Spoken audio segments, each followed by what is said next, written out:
السلام علیکم ناظرین، میں طارق اسماعیل ساگر آپ کی خدمت میں بعض اہم گزارشات کے ساتھ۔ ناظرین کرام، زیادہ پرانی بات نہیں، 3-4 ماہ پرانی بات یہ آپ نے D S P Devinder Singh کا نام سنا ہوگا انڈیا کے حوالے سے۔ یہ D S P Devinder Singh ایک بڑا پراسرار کردار ہے۔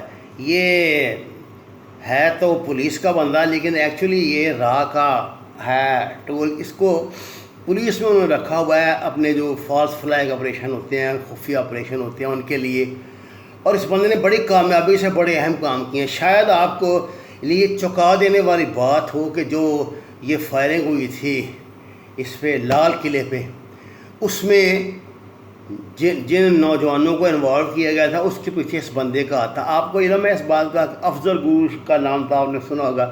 افضل گرو کو جب پھانسی کی سزا ہو گئی تو وہ عدالت میں جب انہوں نے اس پھانسی کی سزا کے خلاف اپیل کی تو بہت چیخیں چلائے کہ انہیں تو دویندر سنگھ یہاں پر لے کر آیا تھا اور دویندر سنگھ نے ان سے کچھ اور وعدے کیے تھے۔ میں اس پر زیادہ بات نہیں کرنا چاہتا، کچھ دوست ناراض ہو جائیں گے، لیکن میں یہ بات آپ کو اکثر بتاتا ہوں کہ یہ جو انٹیلیجنس ایجنسیاں ہوتی ہیں ان کے بڑے خطرناک حربے ہوتے ہیں۔ یہ لوگ عموماً کٹ آؤٹ بنا کے اپنا کام نکالتے ہیں۔ بندہ مجاہدین یہی سمجھ رہے ہوتے ہیں، نان اسٹیٹ ایکٹر یہی سمجھ رہے ہوتے ہیں کہ وہ جہاد کر رہے ہیں، لیکن اصل میں ان بیچاروں کو اس بات کا کی بھنک تک نہیں پڑتی کہ وہ کر کیا رہے ہیں اور کس کے ایجنڈے پہ کام کر رہے ہیں۔ افضل گرو نے اس دویندر سنگھ کا نام لے کے کہا تھا کہ دویندر سنگھ نے اسے ضمانت دی تھی کہ وہ اس کو یہ کرے گا وہ کرے گا، اور وہ اس کو ورگلا کے دلی میں لایا تھا۔ یہاں لا کے اس نے کچھ لوگوں سے اس کو ملایا اور اس نے بتایا کہ جی ہم اس طرح کے ڈرامہ کریں گے، تم نے اس ڈرامے میں حصہ لینا ہے جس میں سے ہم پھر تمہیں کیس میں سے بعد میں نکال لیں گے۔ اور افضل گرو بیچارہ جو ان دنوں ایجنسیوں کے قابو آیا ہوا تھا، اس نے اپنی جان بچانے کے لیے اس طرح یہ کرنے کا وعدہ کر لیا۔ اب انہوں نے تو اپنا کام کر دیا، فائرنگ ہو گئی، ہو گیا، دہشت پھیل گئی، خبریں لگ گئیں، یہ ہو گیا، پاکستان کا نام آ گیا، پاکستان کے خلاف جناب پوری دنیا کو انہوں نے بھڑکا دیا۔ لیکن پیچھے کیا تھا؟ یہ ایک فالس فلیگ آپریشن تھا جس کے پیچھے یہ دویندر سنگھ تھا، D S P Devinder Singh. D S P نے پیچھے پھر ایک واردات ڈالی، میں رکھا کوئی 2-3 ماہ کی بات ہے۔ اچھا، پہلی جو میں بات کر رہا ہوں وہ 1.5 سال پرانی ہے۔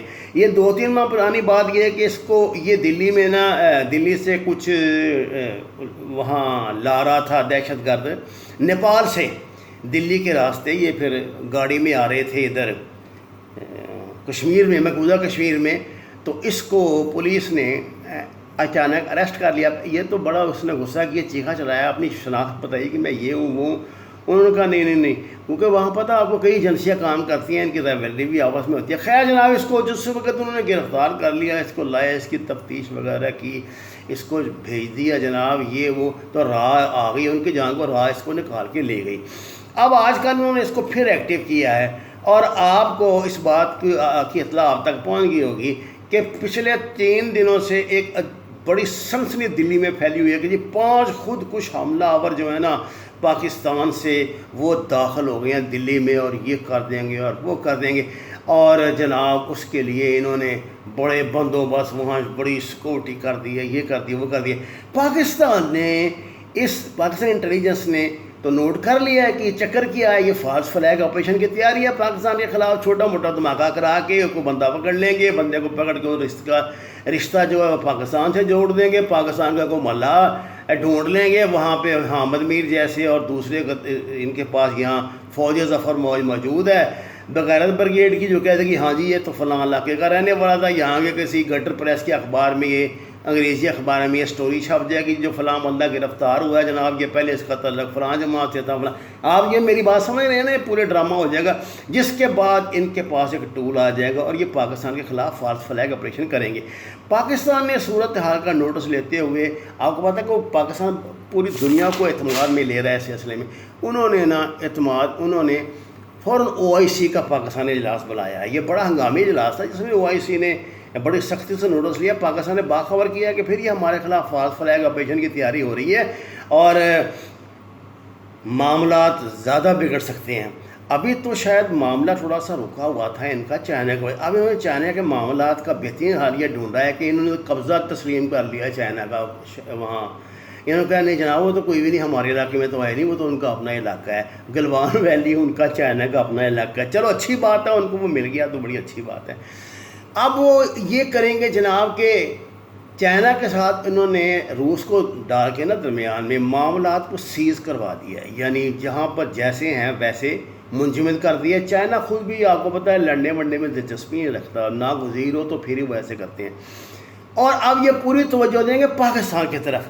اس کا آغاز انہوں نے اس خبر سے کیا تھا، یہ دلی میں جناب یہ آئے ہیں گھس آئے ہیں، یہ پاکستان نے بہت اچھا اقدام کیا، او آئی سی کو اعتماد ملی ہے، اور او آئی سی کی طرف سے ایک اہم بیان کشمیریوں کے حق میں جاری کروایا ہے۔ لیکن اس بات کا سے یہ نہ سمجھ لیجئے کہ بلا ٹل گئی ہے، نہ، یہ نہیں ہٹنے والے۔ وما علینا الا البلاغ المبین۔ ناظرین کرام، آپ سے درخواست ہے قرآن اور نماز کو ترجمے کے ساتھ جانیے، جتنی جگہ میسر ہو وہاں پہ سبزیاں کاشت کریں، پھلدار اور سائے والے درخت لگائیں، اور ہمارے اس چینل کو سبسکرائب کریں۔ آپ کا بہت شکریہ۔